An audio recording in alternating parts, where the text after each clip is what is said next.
Remo empata com o Atlético Goianiense e segue sem perder na Série B. Paysandu empata com o Goiás e segue sem vencer na segunda divisão do futebol brasileiro. E a arbitragem, hein?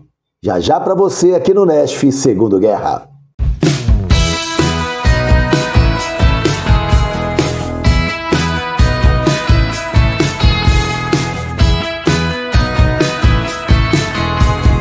Foi um fim de semana de empates para o futebol paraense no Campeonato Brasileiro.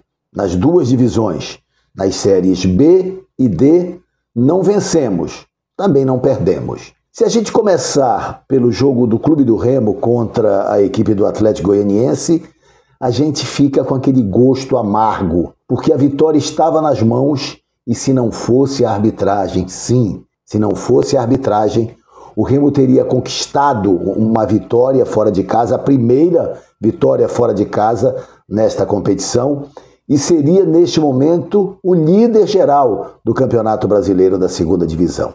O Remo vencia por 1-0, num gol de contra-ataque, uma forma reativa e vertical de jogar do Clube do Remo, que tem sido mortal, letal contra os seus adversários. Foi assim o lançamento do Pedro Castro, a jogada individual do Adailton e a conclusão do Pedro Rocha para marcar o seu quinto gol no Campeonato Nacional.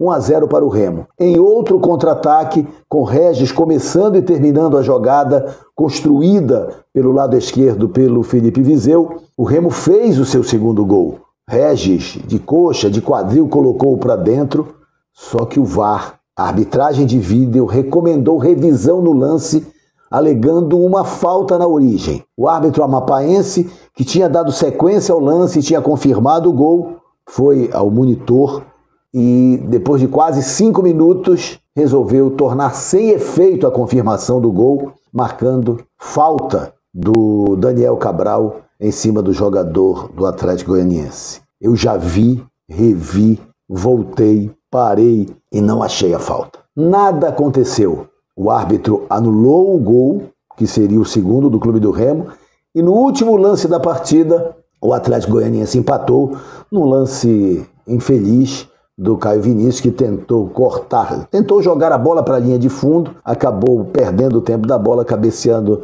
contra o poste do goleiro Marcelo Rangel, e na volta o centroavante do Atlético mandou para o fundo do barbante. 1-1.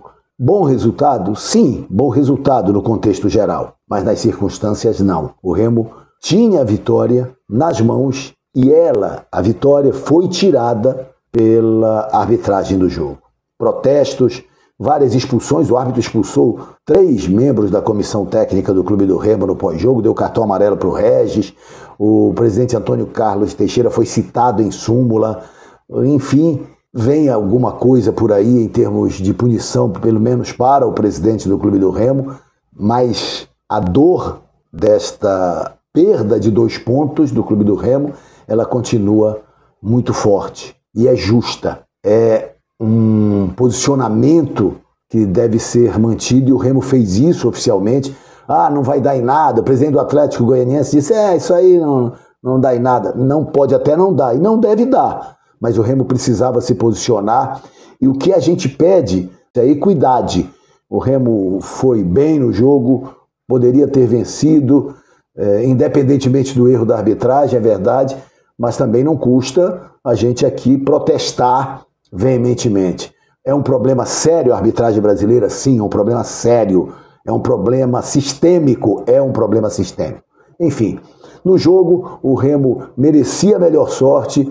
O técnico Daniel Paulista optou pela manutenção do sistema de 3 zagueiros, baixando as suas linhas quando estivesse sem a bola, fazendo uma primeira linha de 5, foi muito bem. Colocou no jogo de volta o Klaus, tirando o Camutanga, trouxe o Pavani e tirou do jogo o Luan Martins, eu falo para começar a partida, e o Sávio entrou na esquerda, na lateral esquerda, também porque o Alan Rodrigues sentiu no aquecimento e não pôde jogar.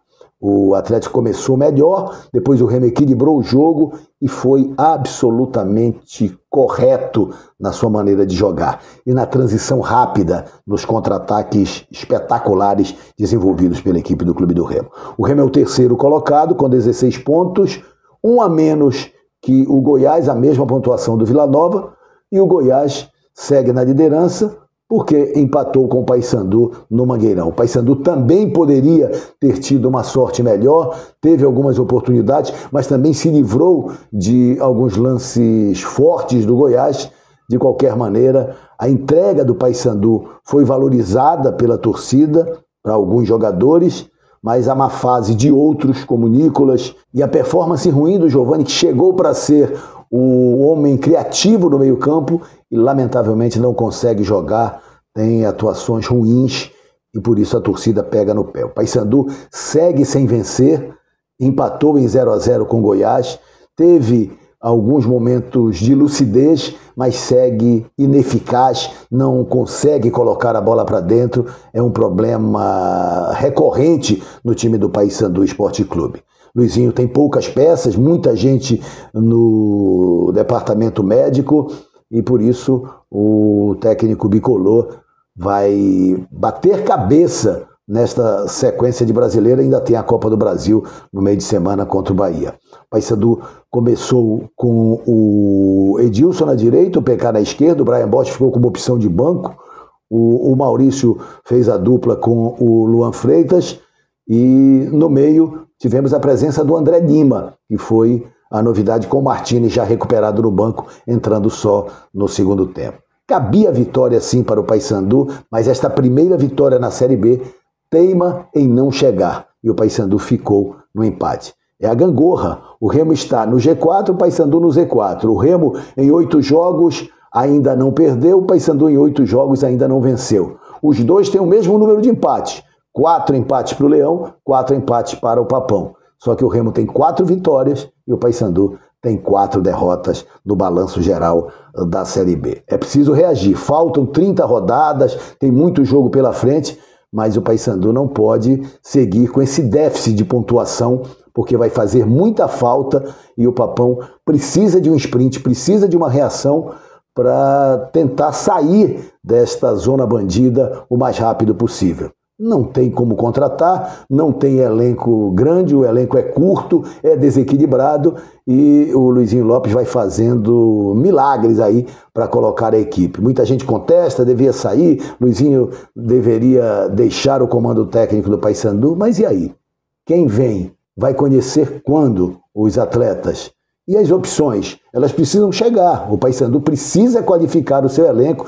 Tem uma pequena janela em junho, antes do Mundial de Clubes, e tem o janelão de julho até setembro, para que o Paysandu possa qualificar esse seu elenco, dar uma robustez ao grupo de trabalho, para que peças possam ser movimentadas e que o time, então, também possa ter um repertório maior.